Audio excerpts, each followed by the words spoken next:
How does investing in factory management training development pay off in the long run? Hi, my name is Kirk Langford, General Manager at Unique Training and Development and Frontline Leadership Systems USA. There's a myth out there that training is generally too expensive and just not worth the investment. Supervisors learn stuff on the floor, and what they learn, those skills they develop, that's good enough. In reality, though, we know that the cost of not providing training can be actually much higher than that. Ongoing training is crucial for all employees to continue developing their skills and staying up to date on industry trends, because those are always changing. According to a study by the Association for Talent Development, the ATD, companies that provide regular training have a 50% higher net sale per employee. That's pretty impressive and something worth digging into a little bit. What we know is that when we don't know the best way to do things, we tend to settle for a less effective or more time-consuming or wasteful way of doing things. Our leaders are no exception to that. That leads to decision-making waste, time waste, and frustration when issues take longer to resolve than they should.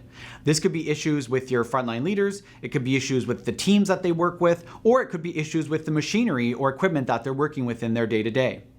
Training improves the way employees handle situations. So by investing in training for our employees and for our frontline leaders, we're showing that we care about their continued development and that we aren't just expecting them to always rely on skills that they've learned on the job to get by.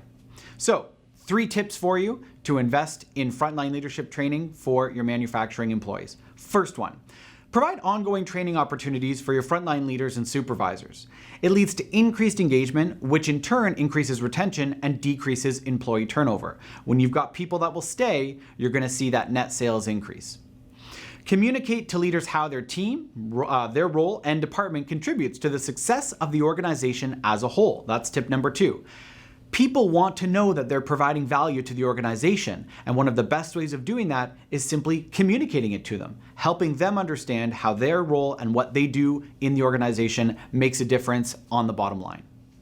The third tip is by providing training, leaders are going to have better skills for things like handling conflict, dealing with difficult situations, whether those are crises or emergencies that happen on the shop floor, and better skills for managing their team in general. The reality is that the less time leaders have to spend doing those sorts of things, managing conflict, putting out fires, and being generally reactive, leaves them with more time to be proactive, and they get to spend time planning, brainstorming, and innovating with their team and department.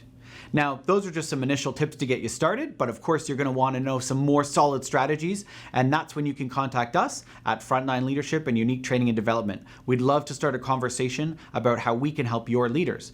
We have in-person, on-site training, we do fantastic virtual training from our virtual studio, and we also have some on-demand training so that your leaders can learn in whatever way works best for them.